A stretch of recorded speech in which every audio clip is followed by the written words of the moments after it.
5 perkara ataupun 5 tanggungjawab, 5 kewajipan yang perlu kita tunaikan terhadap Al-Quranul Karim. Tuan-tuan yang dirahmati Allah Subhanahu wa taala, kita sedia maklum Al-Quran merupakan kalamullah. Al-Quran merupakan kitab suci yang agung. Dan tuan-tuan muslimin dan muslimat sekalian, kita lihat dalam kehidupan kita dah lama bersama dengan Al-Quran.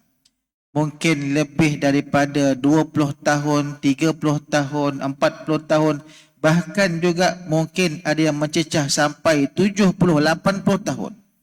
Cuma persoalannya kita muhasabah sama-sama. Ada 5 tanggungjawab yang wajib kita tunaikan terhadap Al-Quran. Wajib berarti kata kalau tak buat berdosa.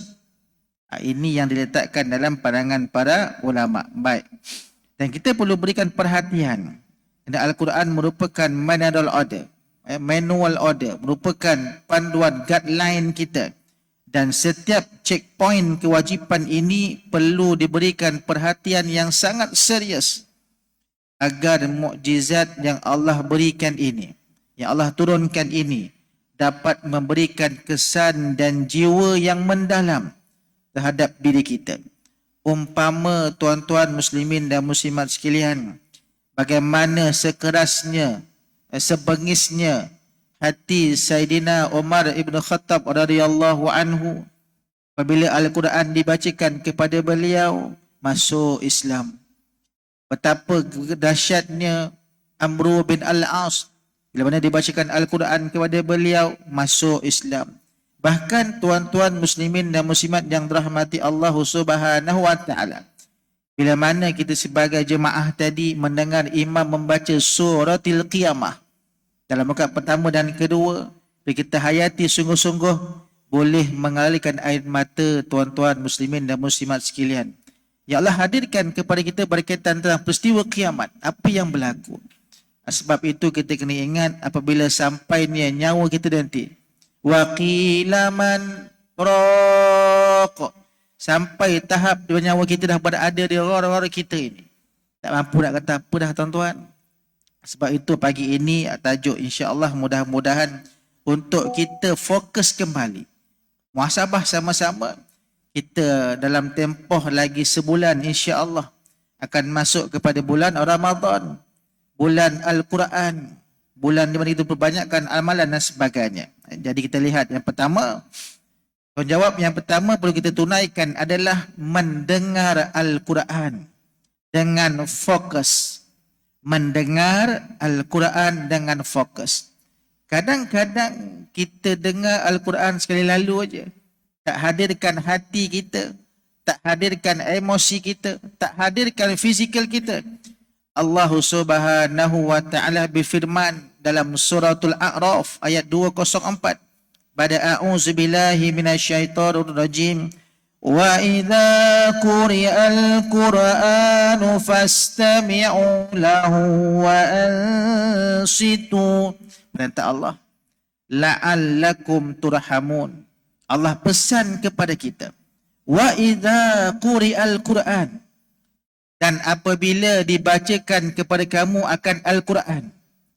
Bukan time mati tuan-tuan, time hiduplah. Dengar Al-Quran dipasangkan kepada kita, ada orang baca Al-Quran depan kita dan sebagainya. Allah pesan fastami'ulah, maka dengarlah, sebab dia kalam Allah Subhanahu wa taala. Dia peringatan daripada Allah. Dia teguran daripada Allah. Dia didikan daripada Allah. Dan dengar sahaja tak. Wa ansitu, dan diam. Dengar, diam, bukan diam tidur. Diam kita berfikir Allahu Akbar. Apa cerita ayat ni? Kenapa aku tak faham ni ya Allah, macam mana ni? Apa cerita dan sebagainya? Kita dengar dan kita diam. La'allakum, kata Allah, mudah-mudahan kamu tergolong dalam golongan mendapat rahmat Allah Subhanahu wa taala.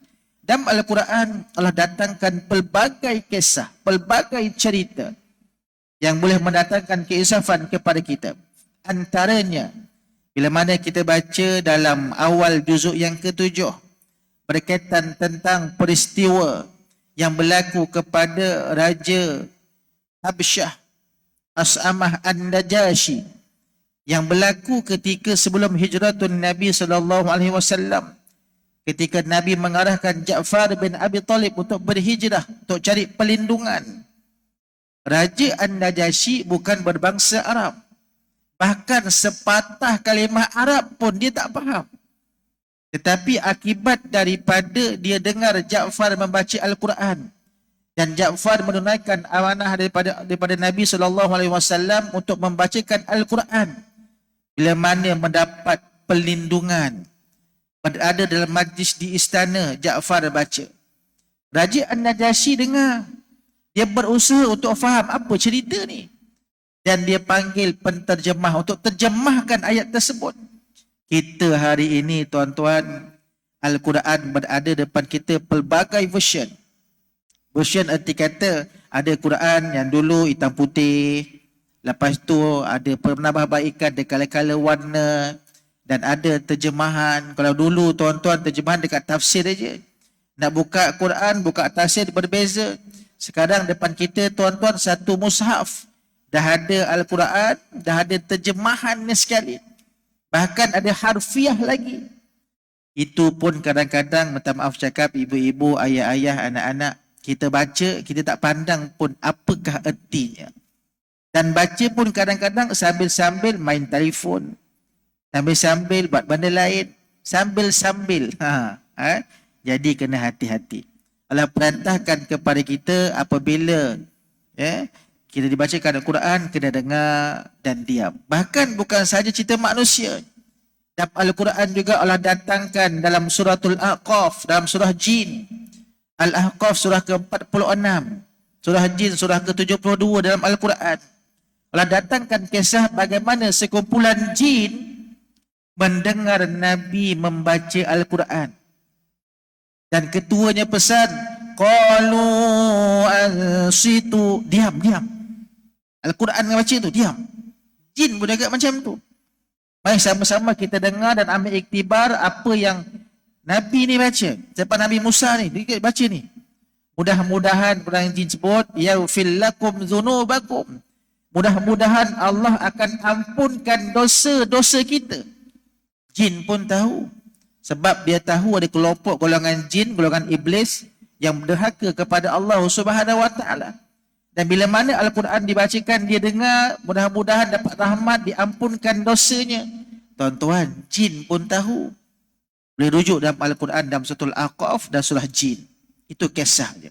Sebab itu, bila mana berkaitan tentang Al-Quran, perkara pertama, nak faham Quran, kena diam dan dengar sungguh-sungguh. Okey? Kerana bila mana Al-Quran dipasang dalam kereta ke, ataupun kita buka radio Quran ada, bukan tukar channel tak, dengar. TV juga boleh lalu Al-Quran, dengar.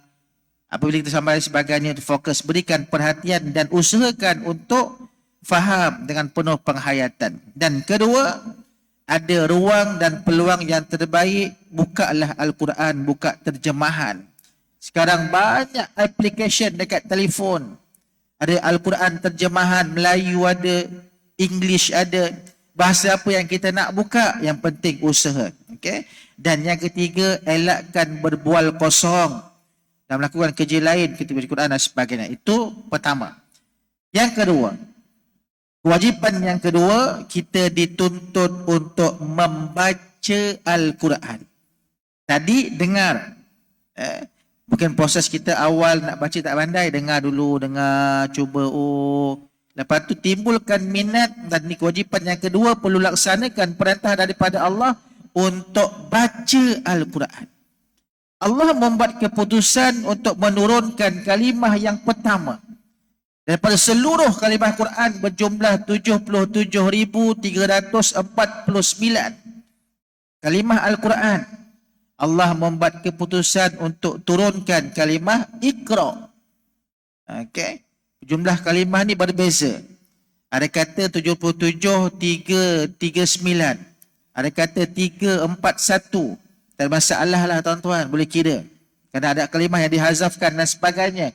Persoalannya di sini Allah membuat keputusan untuk turunkan kalimah yang pertama berbunyi Iqra, bacalah. Dan Allah turunkan kepada baginda Nabi SAW yang ummi. Apa ummi? Yang tidak tahu membaca. Apa ummi? Yang tak tahu menulis. Tapi perintah baca. Sebab itu tuan-tuan kita hari ini yang ada kelapangan, ada rezeki Allah berikan kepada kita, ada kemampuan untuk baca. Kalau tak baca Quran, sombong kita kepada Allah. Bahkan Allah sebut Iqra bismi rabbikal ladzi khalaq.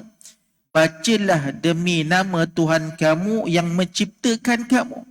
Erti kata ada ayat perli dekat situ.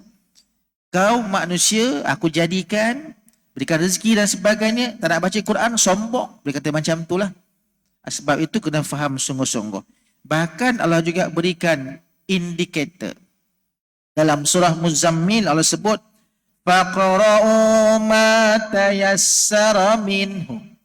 Maka bacalah oleh kamu akan Al-Quran itu mana yang mudah. Mudah erti kata bukan tinggalkan semua dah. Dekat awal mungkin ada payah nak sebut sebutan dan sebagainya. Tak apa, ambil yang mudah-mudah dulu. Surah lazim ke, belajar dengan imam, dengan Bilal ke, dengan rakan-rakan kita yang boleh baca. Pada waktu yang sama, wa aqimus solat wa atuz zakah, tetaplah mendirikan solat, tetaplah menunaikan zakat, wa aqridullaha qardan hasana, dan berikanlah pinjaman kepada Allah, pinjaman yang baik dan ikhlas. Jadi kata tuan-tuan, ibu ayah sekalian, baca ni penting. Bahkan Allah turunkan bukan kalimah Iqra sahaja. Selesai berapa ketika, turun ayat yang lain. Warattilil Qur'ana tartila. Ayat keempat surah Muzammil. Warattil, baca juga. Dan bacalah Al-Quran itu kata Allah tartila, secara tartil, yakni bertajwid. Sebab itu adanya hukum tajwid.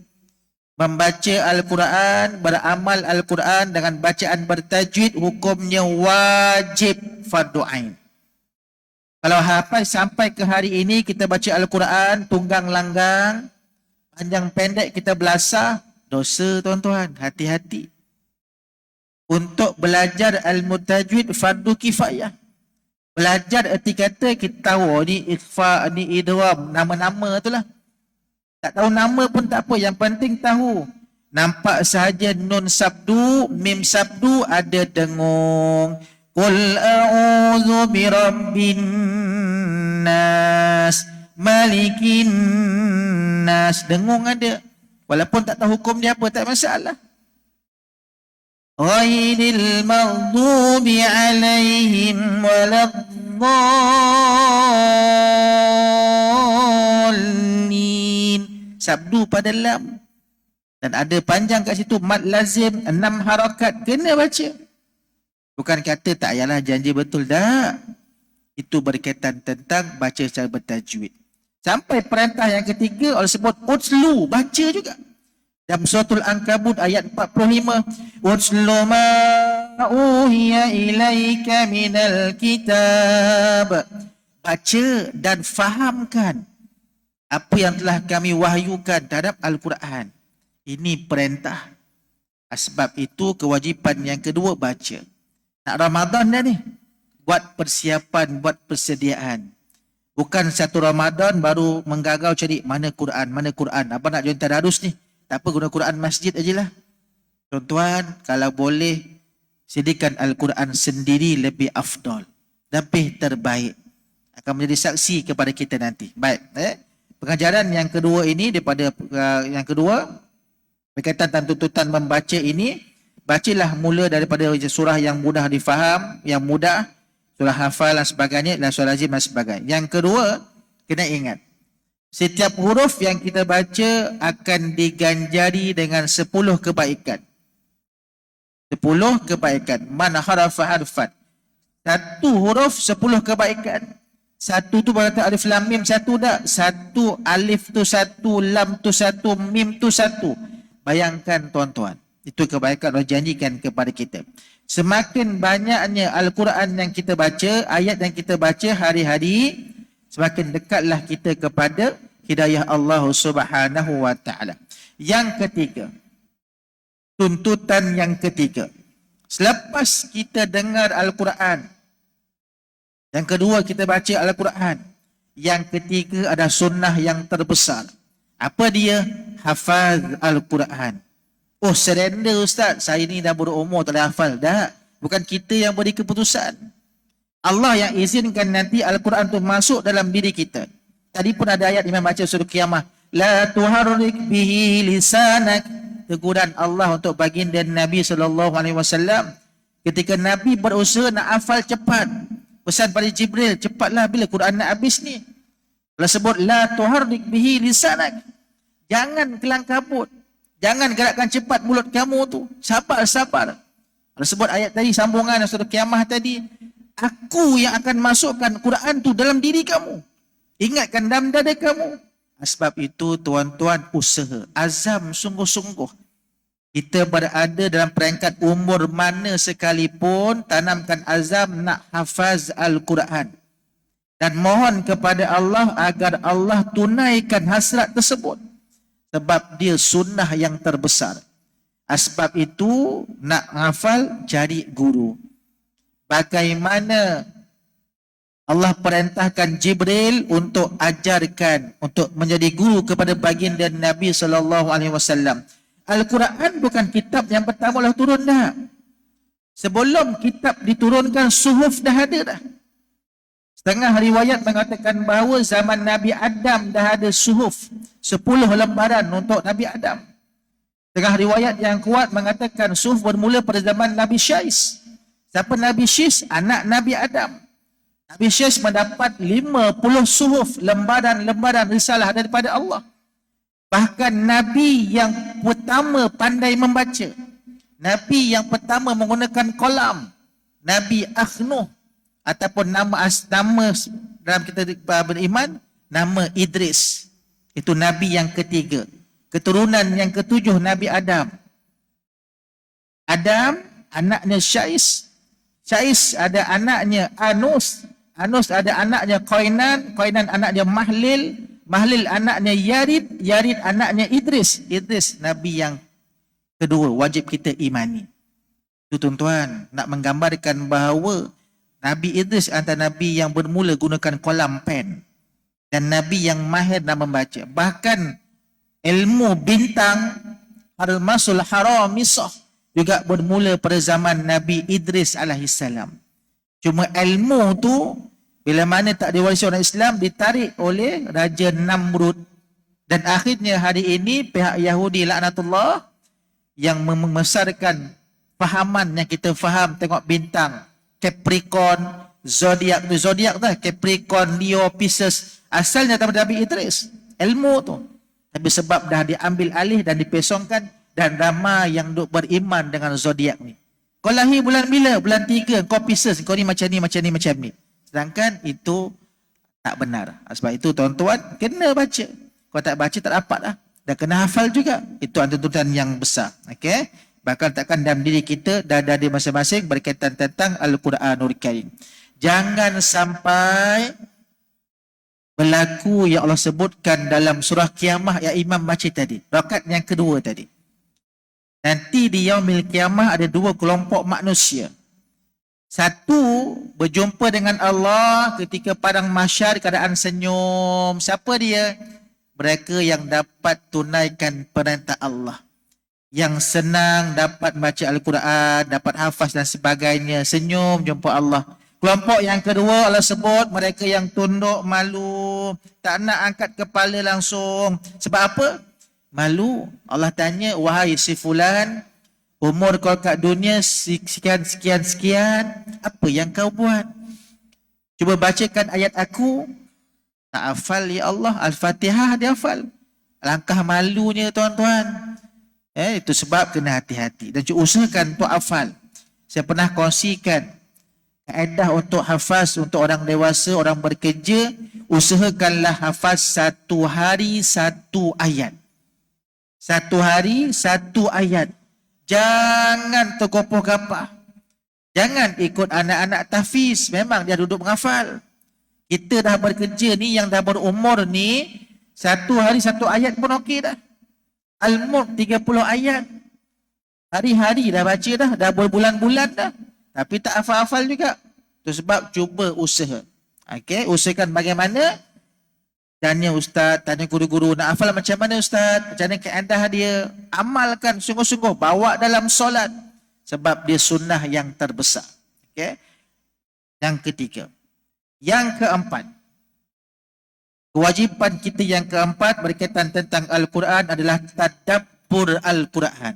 Apa tadabbur? Faham. Cuba memahami intipati Al-Quran. Sebab Al-Quran datang, Allah hidangkan dengan pelbagai kisah-kisah Nabi dan dakwah Nabi untuk ambil iktibar. Allah datangkan juga berkaitan tentang panduan-panduan umat sekarang untuk menghadapi tribulasi, mihnah dan sebagainya, ujian. Sebab itu kena faham Al-Quran. Allah ulang dalam 3 ayat yang berbeza. Afala yatadabbaruna al-Quran. Allah tanya, apakah kamu ni tak nak faham Quran ke? Tak nak memahami Quran ke, kata Allah. Dalam surah Muhammad Allah sambung ayat ni, am ala qulubin aqfaluha. Ataupun kamu ni sememangnya, kata Allah, hati kamu dah gelap. Hati kamu tak nampak dah nak faham Quran ni. Alah, baca pun okey lah ustaz, tak ada masalah lah nak faham pun. Yang ni baca okey dah. Baca-baca tuan-tuan, faham ni lebih mendalam. Sebab itu kita dituntut untuk belajar tadabbur. Apa cerita surah Al-Fatihah? Apa cerita dari suratul Qiyamah? Al-Baqarah, lembu betina. Apa cerita Baqarah ni? Sedangkan dalam surah Al-Baqarah yang mengandungi 286 ayat, cerita bab Baqarah tak panjang pun. Bahkan kalimah Baqarah 4 kali saja diulang dalam suratul Baqarah. Artinya lembu betina. Berkaitan tentang peristiwa umat Nabi Musa alaihissalam yang melanggar perintah Allah. Antasbahu Baqarah, perintah Allah untuk sebelih lembu tadi. Lembu betina ni tak nak ikut. Baqaratun safra, gambaran lembu tu dan sebagainya. Bahkan dalam Quran juga bukan saja kalimah lembu betina, ada kalimah lain baqar. Baqar Isnai ni dalam surah Al-An'am berkaitan tentang kisah orang nak mengharamkan makan lembu ni lah. Sebab ada sembahan dan sebagainya. Dalam surah Yusuf, baqarat, lembu yang banyak. Bagaimana Nabi Musa berkaitan, Nabi Yusuf alaihissalam ditanyakan seorang raja berkaitan tentang mimpi, baqaratin sab'a baqaratin, 7 lembu yang gemuk. Nabi Yusuf terjemahkan. Baqarah 4 kali, baqar 3 kali, baqarat 2 kali. Nak cerita berkaitan tentang anak lembu, Allah tukar kalimah ijil. Ijil, anak lembu. Dalam surah Taha ada cerita Nabi Musa juga. Bagaimana Nabi Musa berkaitan tentang lembu Samiri itu. Nabi Musa pada ada di Turi Saina untuk terima Taurat. Umat-umatnya tinggal di bawah, dipesongkan oleh Samiri. Itu ijil, anak lembu. Itu juga dalam satu Zariyat berkaitan tentang Nabi Ibrahim menghidangkan makanan pada tetamu, memberikan anak lembu yang dimasak. Sebab itu tuan-tuan, kita kena tadabbur. Apa cerita kalimah ni? Apa kefahaman kita? Baca Quran lama dah, ini tuntutan kita. Usahakan untuk belajar kefahaman. Itu yang keempat. Okay? Pengajaran yang keempat, tadabbur ini, bila mana kita baca dengan baik dan sebagainya, nak menyaksikan bahawa kita akan dapat mengambil pengajaran dan beramal. Bahkan antara tanda hati ini mati adalah rasa jauh daripada Al-Quran dan jarang membacanya. Dan tuntutan yang kelima, last, iaitu beramal dengan Al-Quran. Baginda Nabi SAW memberikan jaminan, khairukum man ta'allama al-Qur'ana wa 'allamahu. Sebaik-baik kamu, kata Nabi, sebaik-baik manusia itu, kata Nabi, mereka yang man ta'allama al-Quran, yang belajar Al-Quran, wa 'allamahu, dan mengajarkannya, bahkan mengamalkannya. Ini perkara yang terbaik. Sebab apa? Allah berikan jaminan lagi dalam Al-Quran, suratul An'am. Wa hadza kitab. Inilah kitab Al-Quran, kata Allah. Anzalnahu mubarakun. Yang kami telah turunkan Al-Quran tadi dengan penuh keberkatan, mubarakun, penuh dengan kemuliaan, penuh dengan keistimewaan. Fattabi'u, kata Allah, maka ikutlah kamu apa yang Quran sebut. Wattaqu, dan takwalah kamu. La'allakum turhamun, mudah-mudahan kamu termasuk orang yang diberikan rahmat oleh Allah Subhanahu wa taala. Jadi tuan-tuan muslimin dan muslimat sekalian, kesimpulannya 5 tuntutan tadi. Usahakan dalam kehidupan seharian kita untuk dengar Al-Quran, dengar dan diam, untuk kita baca Al-Quran. Dah baca, usahakan bacakan dengan baik, bertajwid. Lepas baca, cuba tadabbur, fahamkan apa cerita Al-Quran tersebut. Yang keempat, hafaz. Dah ingat cerita, barulah hafaz, lagi mudah. Lepas hafaz, usahakan untuk amal. Tak dapat nak buat semua, tak dapat nak hafal semua, sikit pun jadilah. Tak dapat nak amalkan semua, jangan tinggalkan apa yang Allah perintahkan dalam Al-Quran.